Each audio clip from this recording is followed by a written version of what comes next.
The Premier League's financial supremacy is getting out of hand. Everyone wants Nicolas Jackson, another world record transfer in women's football, and this 14-year-old will now train with Man United's first team? This is DMAC Daily. Remember the universal outrage that was met with the proposal of a European Super League back in 2021? That dystopian concept that would completely dismantle the European football ecosystem to benefit a select few ultra-wealthy clubs. Well, thankfully, that hasn't gone ahead, at least for the time being, but all the while, the Premier League has essentially taken its place.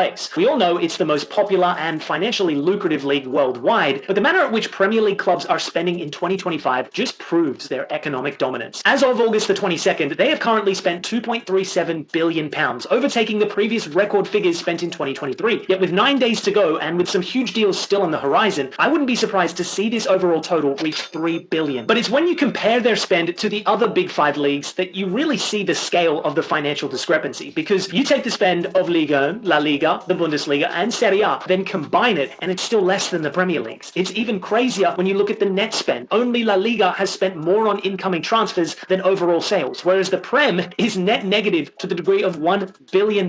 Everyone was freaking out that the Saudi Pro League would come in and destabilize the football market, but the Prem has done exactly that. In what other league would you have all three newly promoted teams casually dropping 9 digits in the transfer window? Look at Sunderland, for instance. If you exclude the Premier League, only 2 other teams in world football have outspent them this summer in Atletico and Real Madrid. So I will reiterate, the Premier League is basically the Super League. This is why Real Madrid and Barca are still spearheading this concept in 2025, despite its unpopularity. Sure, they are still global brands themselves, but their domestic competition isn't lucrative enough. They don't care about La Liga or any other European league. They're only interested in self-preservation long-term, something La Liga may not be able to provide. Staying in the Premier League, and it's officially over for Nicolas Jackson. For the last 2 years, he'd been Chelsea's first-choice striker, but having been somewhat inconsistent throughout, the Blues have ultimately lost patience, bringing in a further 2 strikers this window, with Jackson not even making the bench in their opening matchday squad. It's wild to see how quickly he's fallen out of favour. Sure, he's been slandered frequently since arriving in 2023, but the feeling internally at Chelsea had always been that Jackson could become world-class. This is the same guy that Pochettino claimed has the, quote, potential to be one of the greatest strikers in the Premier League. And as recently as April this year, Maresca stated, "My ideal number 9 is exactly Nicolas Jackson." 4 months later, though, it's a completely different story, with Maresca more or less confirming they're going to get rid. But his next club is still anyone's guess. Newcastle were the early frontrunners, having seemingly missed out on every other forward target available, but around the same time, Bayern Munich had credible links to the player too. Interest had cooled for a few weeks, but in the last 48 hours, these 2 clubs have made further inquiries, and a new contender has since emerged in Aston Villa. Remember, Unai Emery previously coached Jackson back at Villarreal, with the Senegalese striker famously saying, "He taught me everything about football." Fabrizio Romano stated he's Villa's top target. The problem, however, is that Chelsea's current evaluation is around £60 million.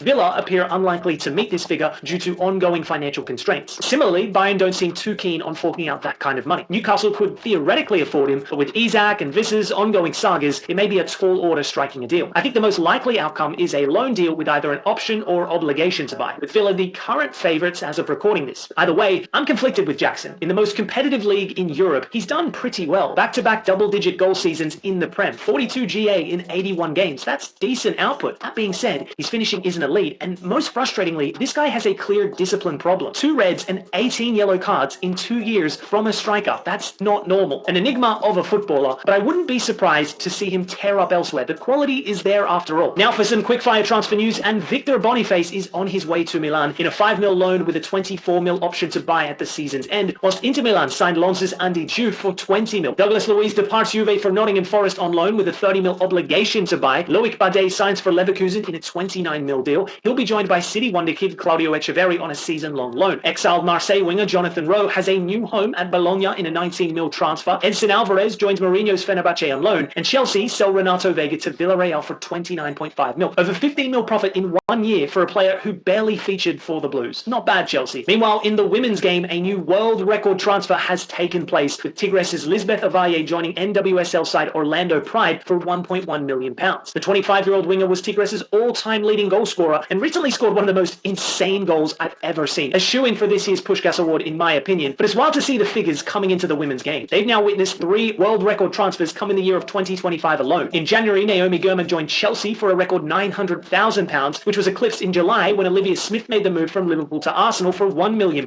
The first female to break the 7-digit figures. Not even a full month later, though, Ovaye now holds the title of world's most expensive female player. And finally, we got to talk about a youth prodigy that could legit be England's next superstar. And I'm not talking about 16-year-old Rio Engamoa or